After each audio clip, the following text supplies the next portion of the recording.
Hi everyone, this is Dennis with a great new product. My friend Greg has developed 123 Ready TV. It is an app for Windows and Android devices such as the Kindle or smartphones or laptops. Actually, I have it on my Kindle and I watch it every night. I watch TV series that I haven't seen before or I want to just see now, or movies and even sporting events. It's only $19.99 and an instant download. You need to go to oldtimeradiodvd.com and see this amazing new program. It is a perfect gift for only $19.99. So go to oldtimeradiodvd.com today and order. This could be the best gift that you've ever given to anyone. oldtimeradiodvd.com today. Get your instant download and start enjoying. You'll be glad you did at oldtimeradiodvd.com.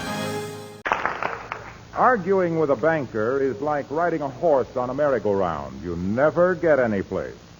But here on the corner of 14th and Oak Streets, Wistful Vista, who do we find beating his verbal brains out against Mr. McDonald of the Third National Bank but Mr. McGee of Fibber, McGee, and Molly? And furthermore, McDonald, if you weren't a hide-bound, frozen-pushed old nickel nurse that wasn't too lazy to put in an honest day's work, you wouldn't close that bank at 2:30 every day. Now, just a minute, McGee. Our banking hours... Banking hours. 10 o'clock in the morning till 2:30 in the afternoon. 4.5 hours. You call that an honest day's work? What do us depositors pay you 2.5% on our savings account for? So You don't pay us. We pay you. I don't care who pays who. My point is that you ought to keep your bank open from 9 to 5 at least. So a busy man like me... And when would we do our clerical work? From 5 till midnight? If you had the sense of a barn owl, you'd realize... Oh, clerical work, eh? Fixing up the books, eh? No wonder you pull down the shades at 2:30 every afternoon. By George, Are you insinuating that my bank is dishonest, McGee? If the shoe fits, lace up your tongue, Morgie Town. That's enough, McGee. Step into this area and I'll show you... Wait a minute. What time is it, McDonald? 1:30. Oh, my gosh, I got to get home. I'll see you later, McDonald.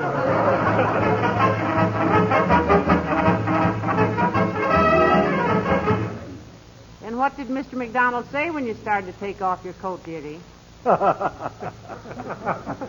He ran like a rabbit.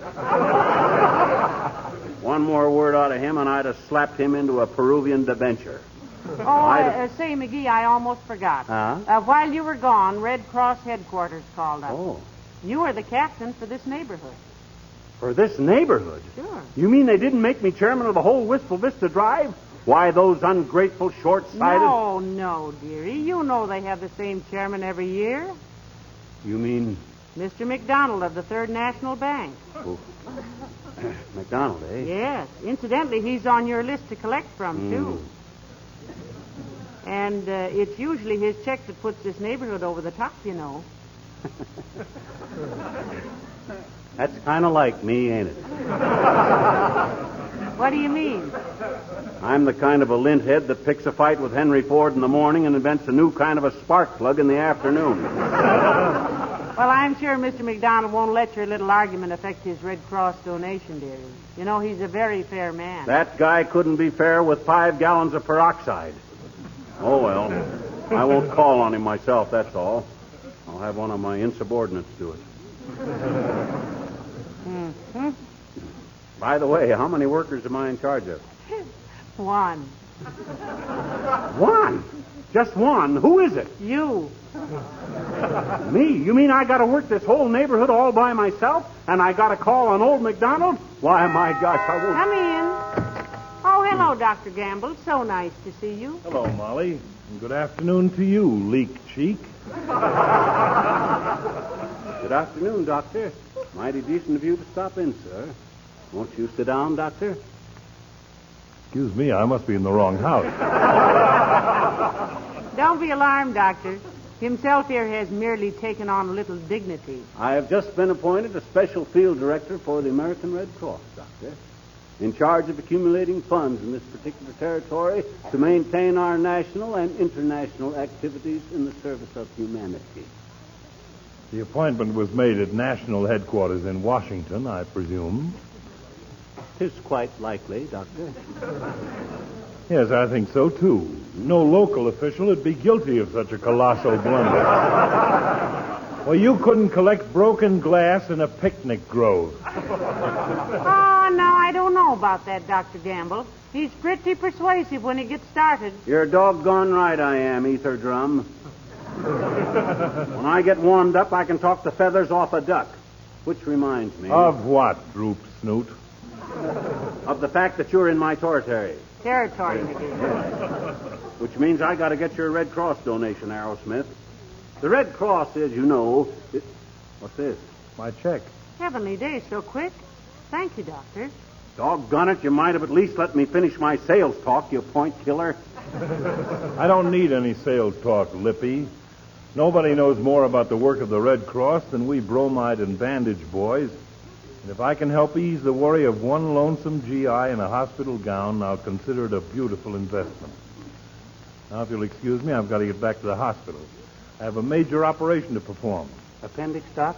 Oh, no. Just have to sprinkle a little sulfur on a bruised knee.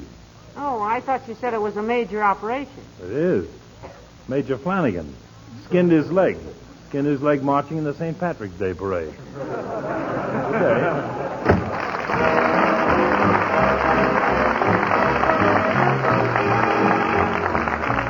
Billy Mills and the orchestra, and Laughing on the Outside. Well, who's next on your list, McGee? Old man McDonald. But I'm going to skip him till later. Why? Do you think your little argument with Mr. McDonald will affect his donation? Affected. That guy wouldn't donate me his used pipe cleaners. Oh, wait a minute. Here's one of my prospect lists here. Now, let me see. Adam, I am neighborhood captain for the Red Cross and am calling for your donation. In times of disaster, flood, or famine, the American Red Cross is Jerry at the rat hole. The Red Cross is your representative in its work to relieve the suffering of humanity all over the world. And I... Yes, what's on your mind, kid? Well, heavenly days, it's the old timer. Hi, old-timer. Look, I represent the Red Cross, and I'm here to... Hey! Oh, the Red Cross, eh?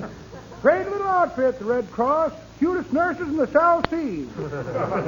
When I was out there with the Seabees, Now, please, Mr. Oldtimer.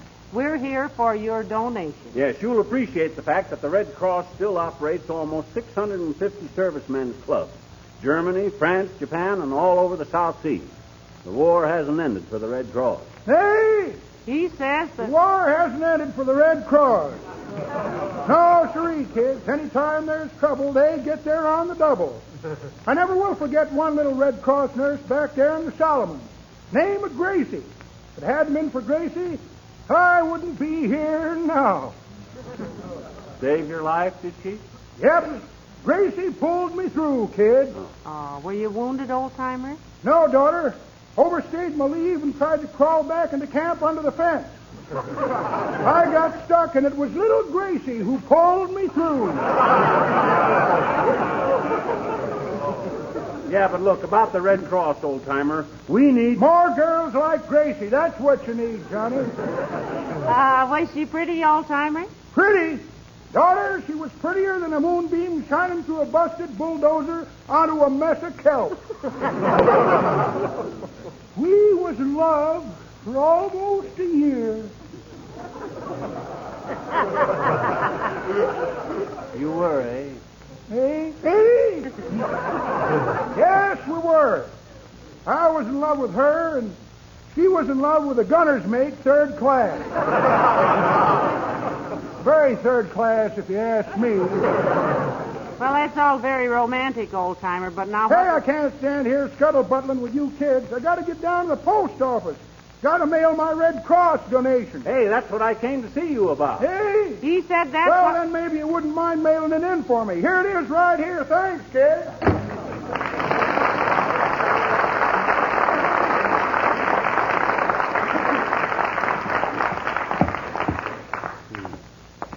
Well, you don't get much chance to practice your sales talk, do you, dearie? Ain't it disgusting?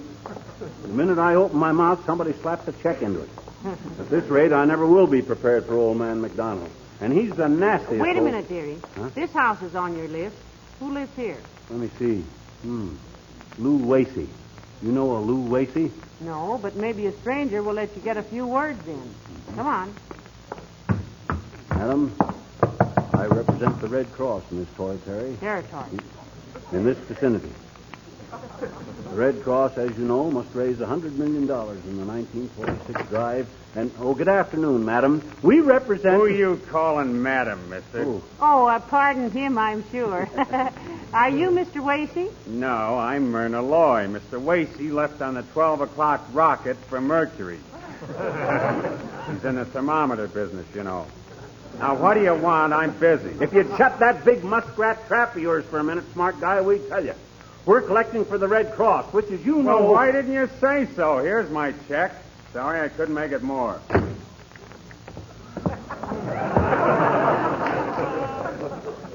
Well, we're doing a fine business in a rude sort of way, aren't we? Doggone it, don't anybody want to know why they're given to the Red Cross? Well, I think most people know about the work of the Red Cross, sweetheart.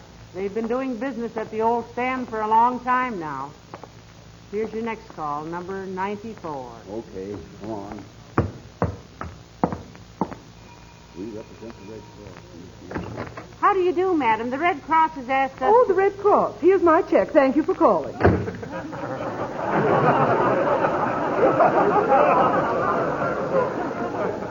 You may close your mouth now, dearie. It's all over. I'm getting tired of this. Next place we go to, I'm just going to ring the bell and stick out my hand. That'll probably be the place where they have a fox terrier which is allergic to human fingers. I don't care. By George, I'm going to get in one sales pitch if I have to. Oh, hi, Junior. Just the guy I wanted to see. Hello, pal. Hello, Molly. Out for a walk? No, Mr. Wilcox. We're out collecting for the Red Cross. And you're on my list, Junie. Now, look. Let me tell you a few things about the Red Cross. In the first place... Oh, you don't have to tell me anything about the Red Cross, pal. And incidentally, here's my check, all made out. What's the matter? As much as I could spare, pal. A little more, as a matter of fact. Oh, the check is very generous, Mr. Wilcox. I don't think that's what's annoying him. Well, speak up, friend. Don't just stand there and glower at me. Look, Junior. I worked very hard whipping up a sales talk about the Red Cross. And what happened? Every place I go, the minute I open my ruby lips, somebody puts their money where my mouth is. Nobody will let me talk. It ain't fair. Well, maybe you've got the wrong approach, pal. Basically, you know, all selling is the same. In the first place, you've got to have confidence in your product. Oh, he has, Mr. Wilcox. He knows the Red Cross is the finest. Now, like me with Johnson's Wax, I'm selling quality. I'm selling cleanliness. I'm selling beauty. I'm selling a service as well as a product. Well, that's very like the Red Cross, the service they give And us. when I tell about the amazing number of things that Johnson's Wax is useful for, I feel that I'm a great deal more than just a salesman. I'm a friend of the family. Yeah, but what's that got to do with what... Why, with wax-protected floors, furniture, luggage, picture frames, windowsills, radios, and golf bags to talk about, I'm not just a guy that's peddling wax. The heck you ain't.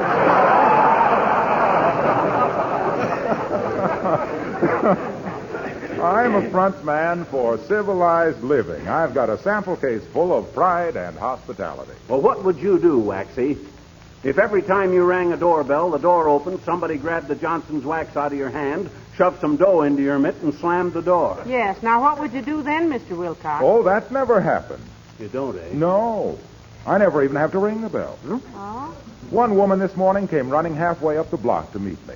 And then after she'd tried the Johnson's Wax, she wanted to adopt me. Oh. Oh, really? No, O'Reilly.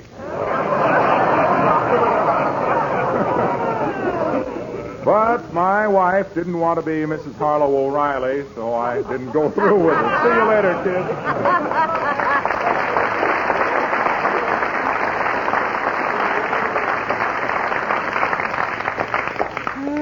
I wonder if he cleared that with Danny Kaye.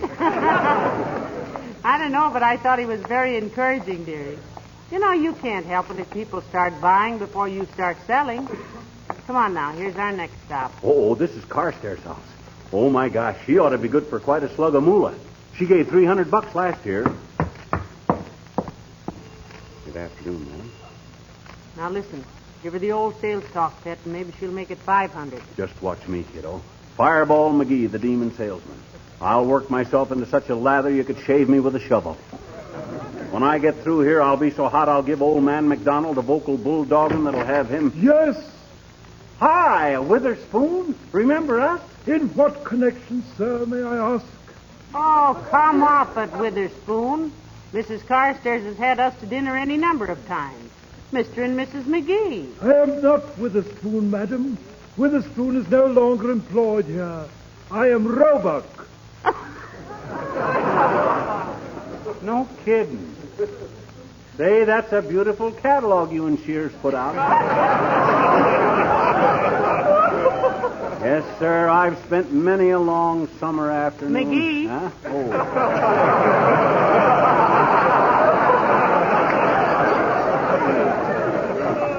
McGee, please tell Mrs. Carstairs that, Witherspoon, please tell Mrs. Carstairs that Mr. and Mrs. McGee would like to see her a few minutes, will you? Immediately, madam. Will you come in, please? Thanks, Robo. Roebuck, sir. I shall see if Mrs. Carstairs is at home.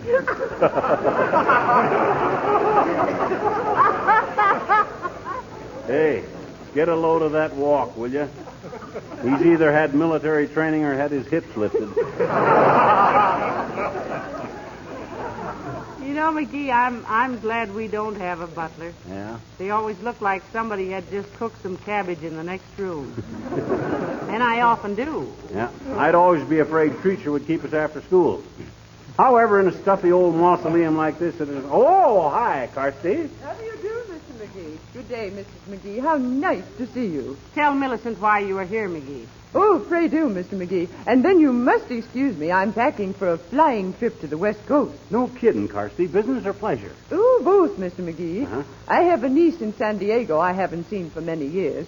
And Mr. Carstairs has an interest in a large walnut ranch. Walnut Ranch, imagine that. Have any trouble with nut rustlers, Millicent? No, my dear. But the Walnut Growers' Annual Convention is rather exciting. It is? I'll see that you get invitations to our next nut meet. Well,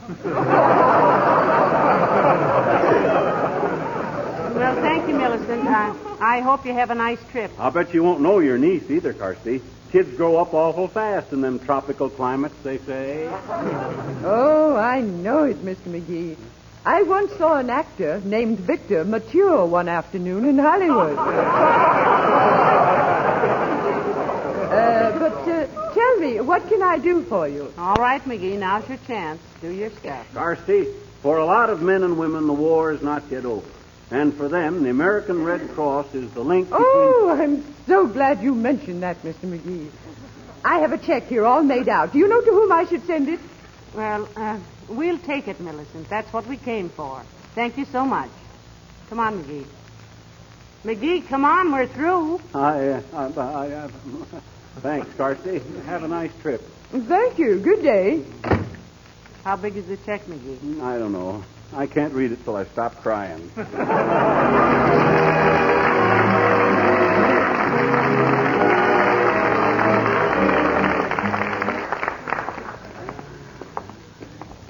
Are you still worrying about your sales talk to Mr. McDonald, McGee? Yeah, my gosh, I haven't had a chance to get any sample reactions from people. And I need McDonald's big check to make my quota. Well, now, here's your last chance to practice your pitch, dearie. Mary LaTrivia's house. Oh, that's good. Your Honor, I represent... Well, hello there, Molly. Hello, McGee. Come in. No, thank you, Mr. Mayor. This is just a brief business call. I'm the captain for Red Cross donations in this neighborhood, LaTrivia. Good for you, McGee. Tell me all about it.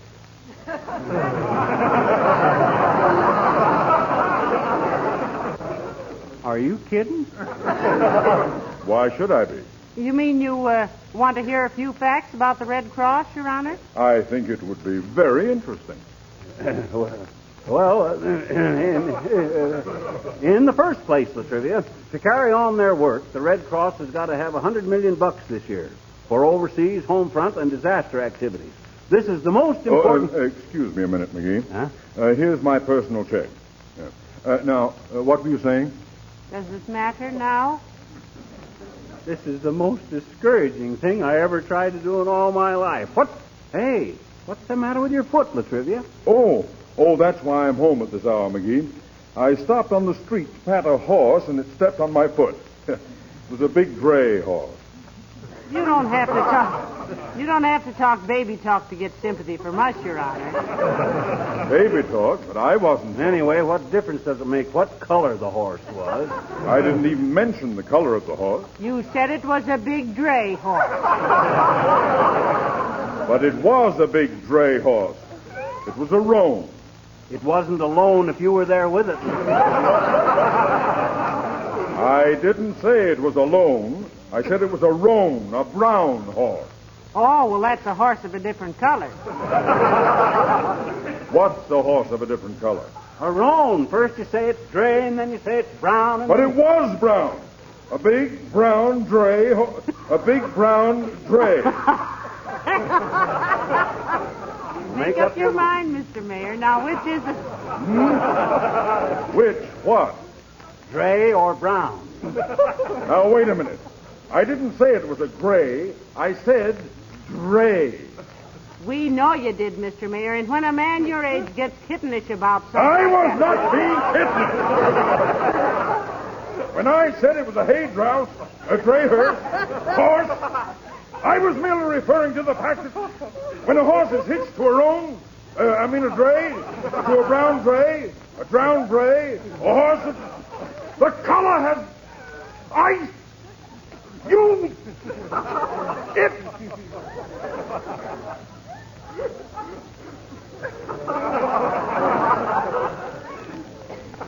McGee.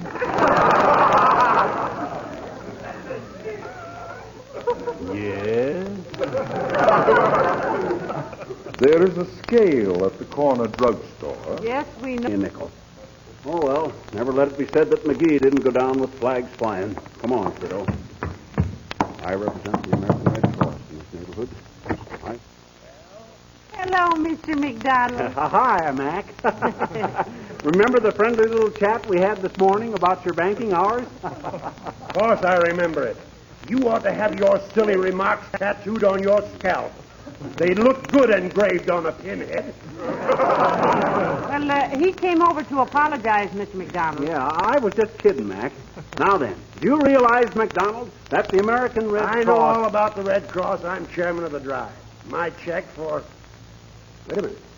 Had a check made out for $1,000. What did I... Oh, my goodness. I must have left it at the bank. Oh, that's all right, Mr. McDonald. We'll stop by and pick up. You can't do that. Why? The bank's closed. What? The bank's closed at this time of day? Why, you penny-pinching public parasite. If you keep reasonable hours in that poor man's Fort Knox... No, just a minute, McGee. You don't realize... I do, too, realize. You keep your bank doors open just long enough for the morning deposit. You're so scared somebody will draw out $1.50 that you close... Don't you talk to me like that, you petty larceny paper snatcher. All you come in my bank for is to steal bladders. Fill your fountain pen. It's exciting, but it doesn't look as if we'll get that new car for some time, does it? While you're waiting, how'd you like to make your old bus look almost as shiny and... Ladies and gentlemen, I don't think we have to give you any sales talk about the Red Cross either. So we'll just say give generously to them this year. You couldn't think of a better cause to save your lives. Good night. Good night, all.